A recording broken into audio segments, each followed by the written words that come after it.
Assalamualaikum warahmatullahi wabarakatuh. Perkenalkan, nama saya Junaidi, Prodi Ilmu Administrasi Negara. Di sini saya akan menjelaskan sedikit proses lahirnya Pancasila. Yang pertama, BPUPK, Badan Penyelidik Usaha Persiapan Kemerdekaan. BPUPK dibentuk oleh pemerintah Jepang pada tanggal 29 April 1945 sebagai langkah awal menuju kemerdekaan Indonesia.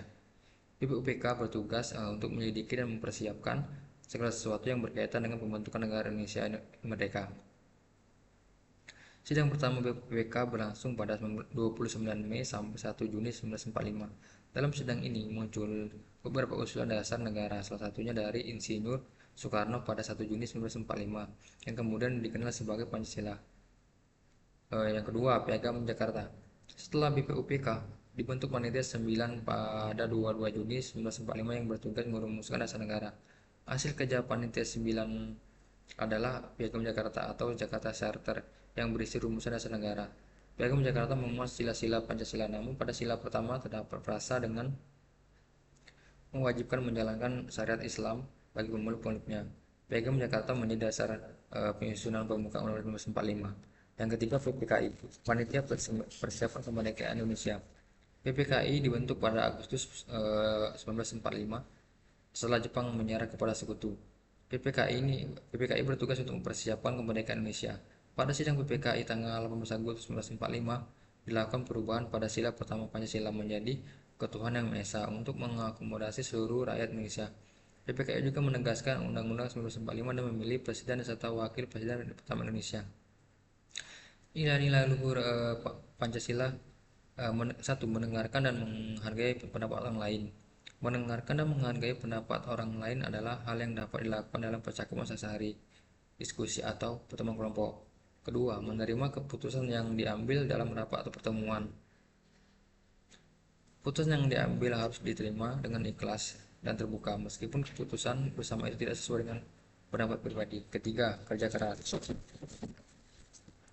Dalam proses perumusan Pancasila, para tokoh berjuang keras untuk merumuskan dasar negara. Mereka menggerakkan segala kemampuan untuk menggali nilai-nilai dan kemanusiaan yang dapat menjadi dasar negara. Keempat, rendah hati. Dalam perumusan Pancasila sebagai dasar negara, para tokoh berdebat dan menyampaikan pendapat. Kelima, mengutamakan persatuan. Meskipun berbeda pendapat, para tokoh mengutamakan persatuan dan kesatuan bangsa dan negara. Keenam, rela berkorban. Perumusan Pancasila membutuhkan banyak pengorbanan, baik waktu, biaya, tenaga, dan lain-lain. Ketujuh, melaksanakan keputusan bersama. Mereka sepakat menerima dasar negara seperti yang dicantum dalam pembukaan Undang-Undang 1945 untuk kepentingan bangsa dan negara. Pelajaran apa yang diambil dan bagaimana itu nilai itu bisa didapat bagi generasi muda saat ini? Satu, mempelajari dan memahami Pancasila. Generasi muda perlu memahami sejarah, filosofi, dan nilai-nilai yang terkandung dalam Pancasila.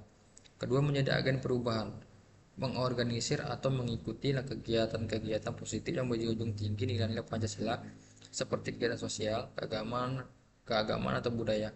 Ketiga, menggunakan media sosial secara baik. Menggunakan media sosial untuk menyebarkan informasi dan konten positif yang berkaitan dengan Pancasila.